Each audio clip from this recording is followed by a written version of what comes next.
আজকে চলে এলাম আমি মেলায়।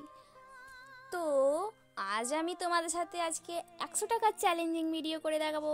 এই 100 টাকার মধ্যে আমি কি কি খেতে পারি চলো তোমাদের সাথে শেয়ার করব। তো ফার্স্টেই চলে গেলাম আমি একটা ফাস্ট ফুডের দোকানে। এখান থেকে নিয়ে নিয়েছিলাম একটা পনির পেটিস। দেখতে দেখতেই আমার হাতে চলে এলো। এটা আমার কাছে নিয়েছিল 50 টাকা। এটা আমার খাওয়া শেষ করার পর তারপর চলে গেলাম একটা ভেলপুরির দোকানে, সেখান থেকে ভেলপুরি নিয়ে